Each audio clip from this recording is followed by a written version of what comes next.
नमस्कार। और हमारी आज की इस खास पड़ताल में आपका स्वागत है। हमारे पास आज जो स्रोत हैं वो हैं भविष्य पुराण के कुछ चुनिंदा अंश। अब नाम सुनते ही लगता है कि इसमें भविष्यवाणियां होंगी, और वो हैं भी। लेकिन आज हमारा मिशन कुछ और है। हम भविष्यवाणियों को किनारे रखकर ये समझने की कोशिश करेंगे कि ये प्राचीन ग्रंथ एक आदर्श जीवन, समाज और ब्रह्मांड की तस्वीर कैसे पेश करता है। तो चलिए इस दिलचस्प दुनिया में उतरते हैं। बिल्कुल सही कहा। भविष्य पुराण को अगर हम सिर्फ भविष्य बताने वाली किताब समझें तो ये इसकी विशालता के साथ मेरे ख्याल से अन्याय होगा। इन स्रोतों में तो इसे वेद के बराबर दर्जा दिया गया है। वेद के बराबर? ये तो बहुत बड़ी बात है। हाँ, बहुत बड़ी बात। ये ज्ञान, कर्म, भक्ति और अच्छे आचरण का एक तरह से यूं कहिए कि विश्वकोश है। ये सिर्फ पूजा पाठ नहीं, बल्कि जीवन जीने के हर पहलू पर एक गाइड बुक की तरह है। तो शुरुआत यहीं से करते हैं। अगर इसे इतना महत्वपूर्ण माना गया है तो इसे पढ़ने या सुनने के बारे में भी जरूर कुछ खास नियम होंगे। मतलब क्या इसे कोई भी कहानी की किताब की तरह पढ़ सकता है? नहीं, बिल्कुल नहीं। ग्रंथ इस पर बहुत जोर देता है कि इसे पूरी श्रद्धा और पवित्रता के साथ सुना जाना चाहिए। इसमें सुनने वाले और सुनाने वाले दोनों के लिए नियम हैं। अच्छा। हाँ, जैसे वक्ता यानी सुनाने वाला वो हमेशा एक ऊंचे आसन पर बैठेगा और श्रोता नीचे। सुनने वालों को भी पवित्र होकर ध्यान लगाकर सुनना होता है, और मान्यता ये है कि ऐसा करने से बड़े पापों से भी मुक्ति मिल जाती है। इसे वेदों का विस्तारक कहा गया है।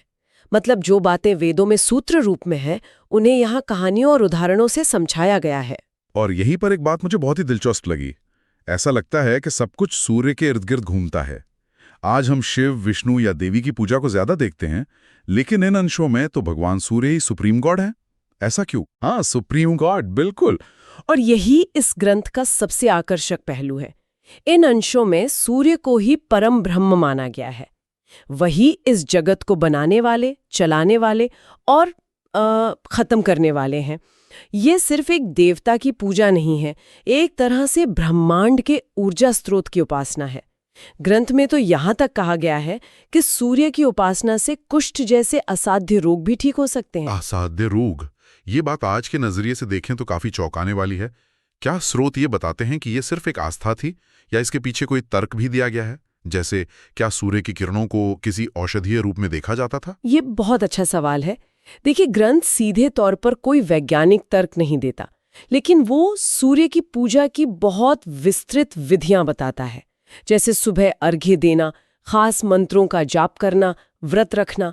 अलग अलग महीनों में सूर्य की पूजा उनके 12 अलग अलग नामों से करने का विधान है। 12 नाम? हाँ, और उनके रथ जिसमें 7 घोड़े हैं, उनके सारथी अरुण और उनके साथ चलने वाले दूसरे देवताओं का इतना जीवंत वर्णन है कि ये सिर्फ आस्था से आगे बढ़कर एक पूरे कॉस्मिक सिस्टम की तरह लगता है। शायद इसके पीछे का छिपा हुआ संदेश यही हो कि प्रकृति के सबसे बड़ी शक्ति के साथ तालमेल बिठाकर जीने से शारीरिक और मानसिक स्वास्थ्य बेहतर होता है। क्या इसका कोई ठोस उदाहरण या कोई कहानी है इन स्रोतों में जो इस महिमा को और पुख्ता करती हो? हाँ, एक बहुत प्रसिद्ध कथा है च्यवन ऋषि की।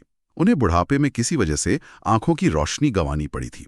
तब उन्होंने भगवान सूर्य नारायण की घोर तपस्या की और उनकी कृपा से उन्हें फिर से आंखें मिल गईं। अच्छा। हाँ, ये कहानी एक तरह से सूर्य की शक्ति को स्थापित करती है। इन पन्नों में ये बार बार जोर दिया गया है कि सूर्य की पूजा से सिर्फ स्वास्थ्य ही नहीं, बल्कि धन, संतान और अंत में मोक्ष तक की प्राप्ति होती है। कि कैसे ये ग्रंथ ब्रह्मांड के केंद्र में सूर्य को रखता है। अब सवाल ये उठता है कि एक आम इंसान की जिंदगी इस ब्रह्मांडीय व्यवस्था से कैसे जुड़ती है। शायद इसका जवाब हमें गृहस्थ धर्म और सामाजिक नियमों में मिलता है, जिनका जिक्र इन स्रोतों में है। आपने बिल्कुल सही कड़ी पकड़ी है। ये ग्रंथ सिर्फ पूजा पाठ तक सीमित नहीं है, ये एक सामाजिक ढांचा भी तैयार करता है, और उस ढांचे की नींव है गृहस्थ धर्म। ब्रह्मचर्य, वानप्रस्थ और संन्यास के मुकाबले गृहस्थ आश्रम को सबसे श्रेष्ठ माना गया है। सबसे श्रेष्ठ क्यों? क्योंकि यही बाकी तीनों आश्रमों का आधार है, उन्हें सहारा देता है। और इसी गृहस्थ धर्म में 5 महायज्ञों का जिक्र है, जो मुझे बहुत दिलचस्प लगा। ये सिर्फ भगवान की पूजा नहीं लगती। नहीं, ये उससे कहीं ज्यादा बड़ा कॉन्सेप्ट है। ये 5 यज्ञ एक गृहस्थ की 5 जिम्मेदारियों की तरह हैं। पहला देव यज्ञ, यानी देवताओं के लिए हवन, दूसरा ऋषि यज्ञ मतलब वेदों और शास्त्रों का अध्ययन करके ऋषियों के ज्ञान को आगे बढ़ाना, तीसरा पितृयज्ञ यानी पूर्वजों के लिए तर्पण, चौथा भूत यज्ञ यानी पशु पक्षियों और दूसरे जीवों को भोजन देना, और पांचवा मनुष्य यज्ञ, अतिथि सत्कार। हाँ, अतिथि का सत्कार करना। ये 5 यज्ञ तो एक तरह से सामाजिक और नैतिक जिम्मेदारियों का पूरा ढांचा लगते हैं। सिर्फ पूजा नहीं बल्कि पूर्वजों, मेहमानों और यहाँ तक कि जानवरों के प्रति भी कर्तव्य। क्या स्रोत ये बताते हैं कि इस ढांचे का समाज के लिए क्या महत्व था? इसका महत्व ये था कि ये व्यक्ति को स्व से निकालकर समष्टि से जोड़ता था। आप सिर्फ अपने लिए नहीं जी रहे हैं, आप देवताओं, ऋषियों, पूर्वजों, समाज और प्रकृति इन सब के प्रति ऋणी हैं और इन यज्ञों के माध्यम से आप उस ऋण को चुकाते हैं। ये एक बहुत ही सुंदर विचार है जो आज के कम्युनिटी सर्विस या सस्टेनेबल लिविंग के विचारों से काफी मिलता जुलता है, बस इसका ढांचा धार्मिक है। सामाजिक ढांचे की बात चली है तो मुझे इन पन्नों में स्त्री पुरुष के शुभ अशुभ लक्षणों का बहुत ही विस्तृत ब्यौरा मिला। अरे ये तो शरीर के निशान देखकर भविष्य बताने वाली बात हो गई, जिसे सामुद्रिक शास्त्र कहते हैं, है ना? हाँ, ये सामुद्रिक शास्त्र का ही एक अहम हिस्सा है और इसके कुछ उदाहरण तो बहुत ही अनोखे हैं।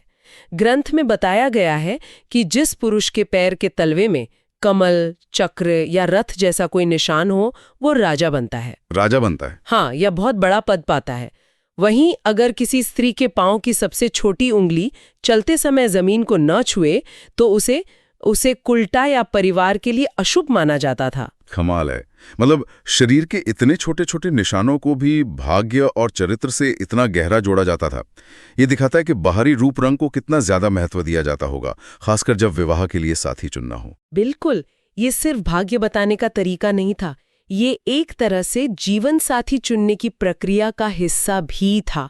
इन लक्षणों के आधार पर यह तय किया जाता था कि कौन विवाह के योग्य है और कौन नहीं। ये हमें उस समय की सामाजिक सोच की एक झलक देता है। और विवाह की बात आई है तो उसमें पूरा का पूरा अध्याय है। 8 तरह के विवाहों का जिक्र है। एक मिनट, ये नाम तो शायद बहुत से लोगों ने नहीं सुने होंगे। ब्राह्म, देव, आर्ष, प्राजापत्य, ये सब क्या हैं? क्या आप संक्षेप में बता सकती हैं कि इनमें क्या फर्क है? जरूर, ये वर्गीकरण बहुत दिलचस्प है।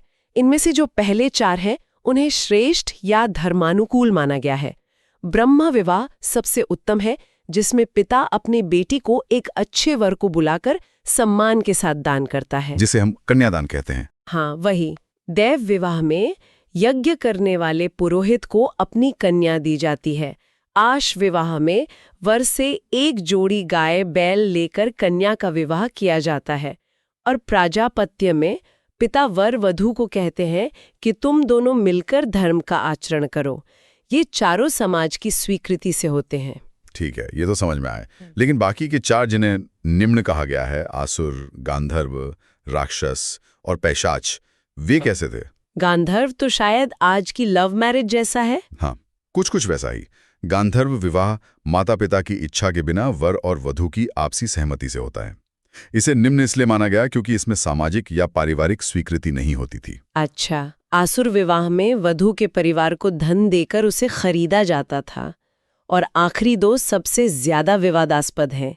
राक्षस विवाह में लड़की का अपहरण करके जबरदस्ती विवाह किया जाता था।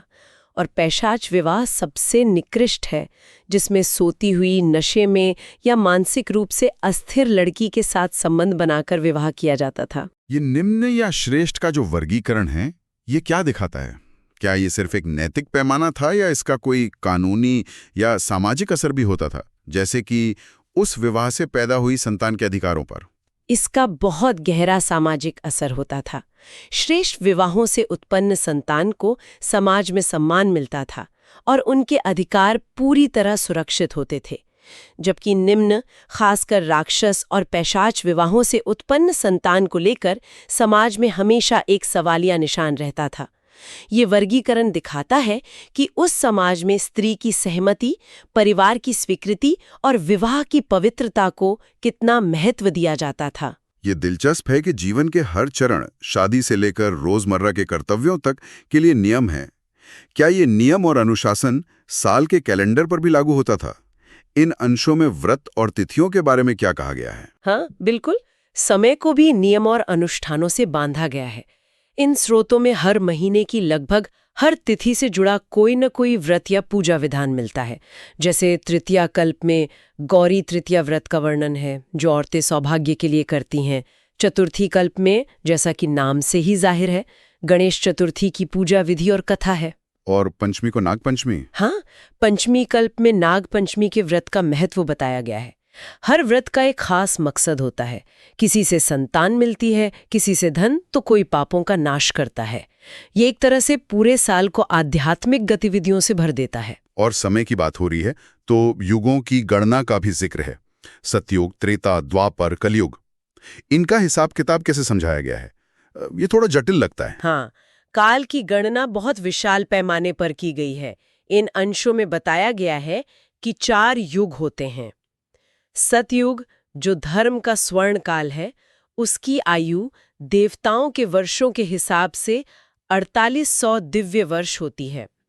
फिर त्रेता की 3600, द्वापर की 2400 और कलियुग की 1200 दिव्य वर्ष। दिव्य वर्ष? हाँ, एक दिव्य वर्ष मनुष्यों के 360 वर्षों के बराबर होता है।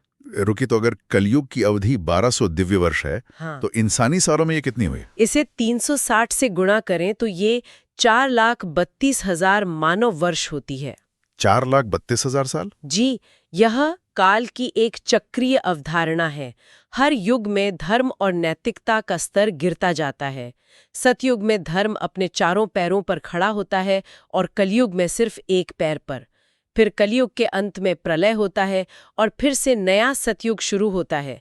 यह एक अंतहीन चक्र है। तो आज के इस पूरी पड़ताल से ये तो साफ है कि भविष्य पुराण सिर्फ भविष्य बताने वाली कोई रहस्यमयी किताब नहीं है। ये तो धर्म, कर्मकांड, सामाजिक संरचना और व्यक्तिगत आचरण पर एक बहुत ही विस्तृत और गहरा ग्रंथ है। सूर्य की उपासना इसका एक केंद्रीय तत्व है, लेकिन ये असल में जीवन के हर पहलू के लिए एक खाका या एक ब्लूप्रिंट तैयार करता है। बिल्कुल। ये ग्रंथ एक बहुत ही दिलचस्प विचार सामने रखता है कि बाहरी अनुशासन, शारीरिक लक्षण और तयशुदा अनुष्ठान, ये सब व्यक्ति के आंतरिक गुणों और उसके भाग्य से सीधे तौर पर जुड़े हुए हैं। आपका शरीर, आपके कर्म, आपके रिश्ते, आपका समय, सब कुछ एक कॉस्मिक ऑर्डर, एक दिव्य व्यवस्था का हिस्सा है। और यही बात हमें एक बहुत ही गहरे सवाल पर सोचने के लिए छोड़ जाती है। हाँ, और वो सवाल ये है कि आज के समय में जब हम व्यक्तिगत स्वतंत्रता, आंतरिक चेतना और अपने सच को खोजने पर ज्यादा जोर देते हैं, तब इस तरह के प्राचीन ग्रंथों में बताए गए बाहरी नियमों, शारीरिक संकेतों और तय अनुष्ठानों की क्या प्रासंगिकता हो सकती है? क्या बाहरी अनुशासन और नियम आंतरिक विकास और आत्मखोज का रास्ता बन सकते हैं, या फिर वे एक बाधा हैं? इस पर सोचना वाकई दिलचस्प होगा।